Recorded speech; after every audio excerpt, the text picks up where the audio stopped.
Assalamualaikum warahmatullahi wabarakatuh. Perkenalkan, nama saya Muhammad Samsul Marif. Di sini saya akan menjelaskan mengenai mencari hadis berdasarkan tema. Teman-teman, selain dapat membuka makalah, juga harus membuka PPT ini atau video ini, dikarenakan di sini saya akan menjelaskannya secara langsung.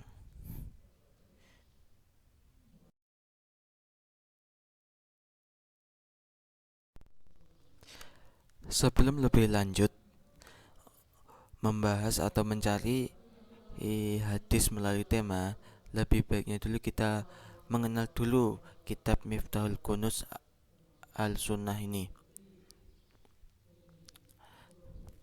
Jadi kitab ini dikarang oleh seorang orientalis yang bernama Jigwen Sheikh, seorang orientalis ya, dan guru besar bahasa Arab di Universitas Leiden.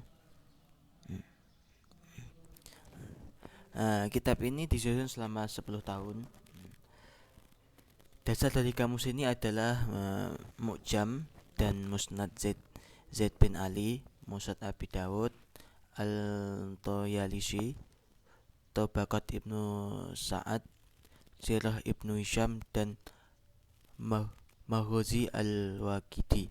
Kitab ini mengumpulkan tema-tema pembahasan fikih oleh orientalis, kemudian diterjemahkan oleh Muhammad Fuad Abdul Baqi di Kairo dengan beberapa perbaikan, perbandingan, dan pemeriksaan. Penerjemahan ini membutuhkan waktu 4 tahun. Jadi sudah dikoreksi ya kitab ini, dan sudah sudah diterjemahkan.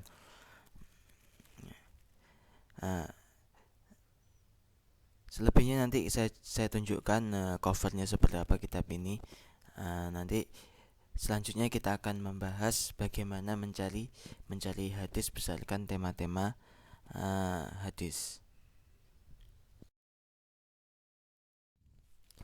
Kitab ini membuat kita tahu letak hadis dari satu kitab atau lebih dari 14 buah kitabnya. Di sini sudah saya sebutkan ada 14 kitab yang dapat dilacak melalui kitab Miftahul Kunuz As-Sunnah. Jadi di dalam kitab itu kita dapat mengetahui letak-letak hadis di dalam kitab-kitab 14 ini. Sebelum kita membuka kitab Miftahul Kunuz As-Sunnah, kita harus memahami kode-kode yang ada dalam kitab tersebut. Insya Allah kita tidak perlu peka untuk memahami kitab ini. Kita cukup paham saja kode-kodenya apa. Di sini ada 14 kode yang menunjukkan nama-nama kitab. Jadi umpama ini ada ba sama kha itu menunjukkan Sahih Bukhari, mim sama sin itu menunjukkan Sahih Muslim. Nah, teman-teman bisa melihat semua itu daftarnya, nanti umpama praktek bisa dilihat bagaimana kode yang ada dalam kitab tersebut, dan kita dapat mengetahui di mana letak hadis itu. Ya. Dan bukan hanya itu saja, ada lagi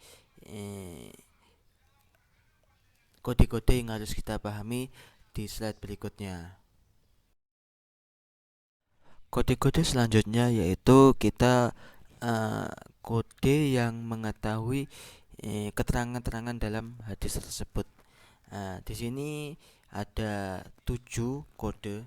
Yang pertama ada kaf, itu menunjukkan arti kitab, ba menunjukkan bab, ha hadis, shot itu halaman, ada jim juz, kof ada kisem, dan kof itu sebelum dan sesudah dengan sesudahnya. Jadi 7 kode ini yang juga kita pahami untuk melacak suatu hadis berdasarkan tema. Selanjutnya nanti kita juga akan praktek setelah ini bagaimana mencari hadis menggunakan tema dengan kode-kode yang sudah kita pelajarin di atas tadi.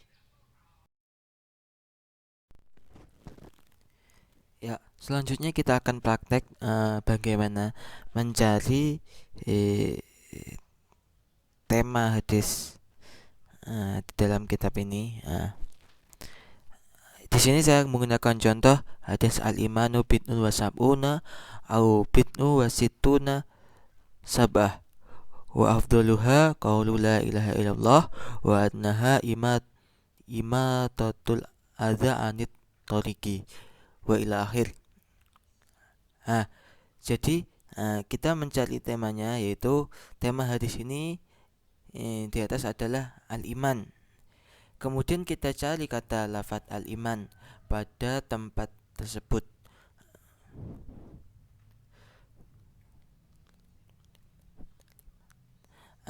Jadi ada juga ketentuan di kitab ini. Jadi tema-tema pokok penyusunan urutan sesuai huruf mu'jam atau kamus dalam kitab ini tidak berpegang pada kata dasar suatu lafadz. Jadi pada mencari kosakata di sini kita tidak berpegang teguh pada kalimat dasar atau kata dasarnya atau fi'il madhinya. Contohnya pada ada kalimat apa al-ihsanu. Al-ihsanu di kitab ini bukan dicari pada huruf ha, melainkan dicari pada huruf alif lam. Seperti itu. Pada kali ini kita juga mencari pada bab tema iman di sini juga kita mencarinya pada huruf alif lam atau alif ya. Kita cari dulu al-iman di dalam kitab ini. Berarti di huruf alif kita cari. Selanjutnya kita lihat slide selanjutnya. Ya, kita lihat di sini sudah ada potongan kitabnya ya. Kita lihat itu ada al-imanu. Nah, itu yang saya kotai itu adalah sebagai tema yang kita cari dalam hadis tersebut. Jadi langkah yang selanjutnya kita mencari kata tema yang ada di kitab ini. Di sini saya sudah menemukan kata al-imanu.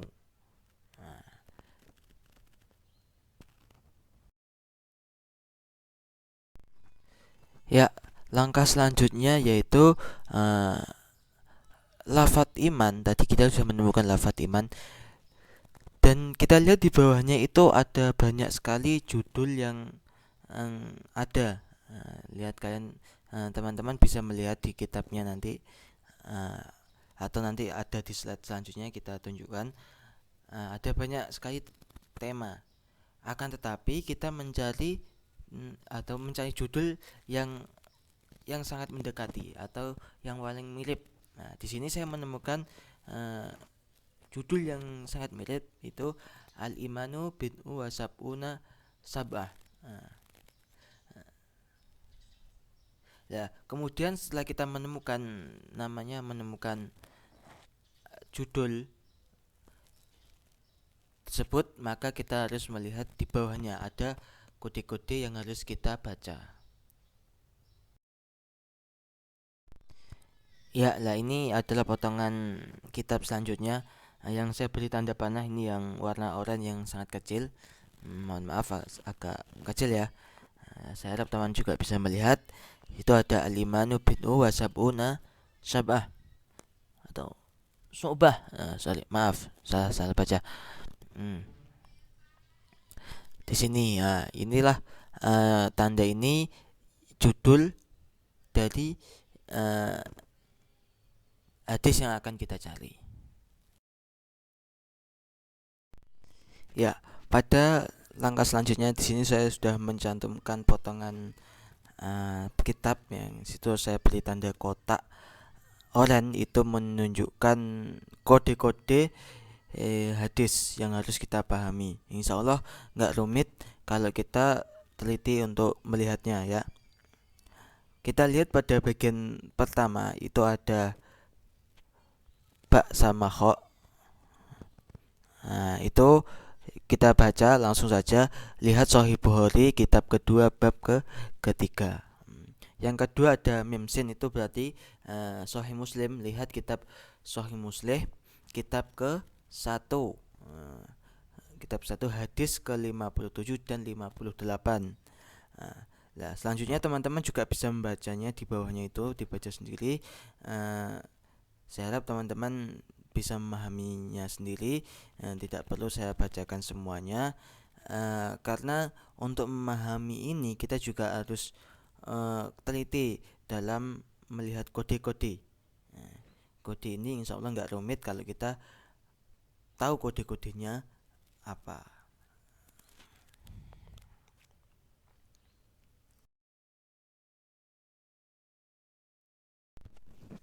Ya, selanjutnya kita bakal mengetahui kelebihan dari kitab ini. Nah, jadi kitab ini juga memiliki kelebihan dan kekurangannya. Yang pertama kita akan melihat kelebihannya dulu. Nah, kelebihan yang pertama adalah sangat membantu para peneliti untuk menunjukkan tema suatu hadis dari 14 kitab yang terkandung dalamnya, yang di dalamnya berisi bermacam-macam tema seperti sunnah, sejarah hidup atau biografi. Yang kedua yaitu kitab ini juga menjelaskan posisi beradanya nama-nama beberapa orang, kejadian-kejadian maupun tempat-tempat. Jadi tidak hanya terfokus pada tema saja, namun lebih luas lagi. Kita ambil contoh halaman 7. Di situ ada nama Nabi Ibrahim. Di bawahnya ada 20 penunjang yang semuanya ada hubungannya dengan Nabi Ibrahim, baik tempat, kejadian ataupun cerita yang berada dalam 14 kitab tersebut. Nah, selanjutnya ada kandungan ilmiah di dalam kitab ini, sama halnya dengan kitab yang menjadi literasi sebanyak 14 kitab tersebut. Jadi kitab ini juga disebut kitab yang ilmiah ya, bukan sembarangan. Yang keempat, untuk mengoperasikan kitab ini tidak harus untuk mengetahui perawi maupun kata dalam hadis ataupun awal dari hadisnya, cukup hanya mengetahui tema pokok suatu hadisnya. Nah, untuk mengoperasikan kitab ini kita cukup mengetahui tema pokok dari suatu hadis. Nggak perlu kita mengetahui rawinya siapa atau kosakatanya dalam hadis tersebut. Yang terakhir yaitu kitab ini memberikan pengetahuan kepada kita tentang nomor bab, nomor hadis, juz, bahkan halaman. Jadi cukup lengkap ya kitab ini untuk melacak suatu hadis. Nah,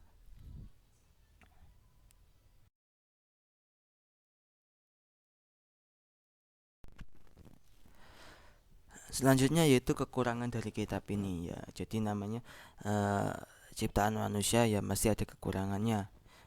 Bahkan ada yang mengatakan bahwa kekurangan itu bagian dari kesempurnaan itu sendiri bagi manusia ya. Di sini ada 3 kekurangan dari kitab ini. Yang pertama, tata letak kurang jelas. Kebanyakan penyusunnya menurut jamak suatu kata, terkadang juga menurut masnad. Seandainya urutan kitab ini berdasarkan kata dasar, mungkin akan lebih mudah dalam pencarian tema ya. Tadi kan sudah kita jelaskan, saya sebutkan di atas tadi bahwa mencari kitab ini tidak berdasarkan pada kata dasar, tetapi di sini kayaknya saya enaknya sendiri seolah-olah di sini. Yang kedua yaitu terdapat beberapa kesalahan bahasa. Kesalahan yang kedua ini ada beberapa kesalahan bahasa. Terus yang ketiga ada pada beberapa tempat pembatasan yang dibuat berdasarkan hal-hal yang berubah menurut cetakan. Pada kitab Tobaqat Ibnu Said, penulis berpegang pada penomoran halaman dan pembagian juz menurut tema. apalagi pada kitab Al-Maghazi yang sangat rumit karena penulis berpegang pada naskah terjemah. Namun terletak dari semua kekurangan dari kitab ini, penyusunan kitab tahris ini sangat membantu dan membuat sedemikian ringkas dengan niat memudahkan dalam mentahrijnya. Jadi dari kekurangan tersebut, kitab ini sudah membantu dalam mentahrij suatu hadis. Nah, jadi kesimpulannya yang kita dapat dari pembahasan kali ini, para pakar hadis berusaha memberi kemudahan kepada para pencari hadis, yaitu dengan menyusun teknik atau metodologi yang akan membantu para peminat hadis untuk mempermudah dalam mempelajari hadis. Salah satu dari metode dalam pencarian hadis atau tahrij hadis adalah melalui tema. Menguasai ilmu ini sangatlah penting bagi seorang yang mengutip hadis sebagai dasar argumentasi atau yang lainnya. Jadi untuk para dakwah nanti, para dai, ini kitab ini juga sangat penting. Metode tahrij hadis telah memberikan banyak manfaat sehingga peninggalan Rasulullah yang sangat luas dapat ditelusuri, dilacak dan juga diteliti dengan mudah oleh siapa saja yang ingin mendapatkan butiran mutiara hadis. Nah, itu kesimpulan yang kita dapat dari perkuliahan kali ini. Saya harap teman-teman bisa mengamalkan apa yang sudah saya jelaskan tadi. Tetapi ini masih mengikuti cara yang manual ya. Tetapi kita sudah dimudahkan dengan beberapa teknologi yang sangat mudah untuk mencari suatu hadis.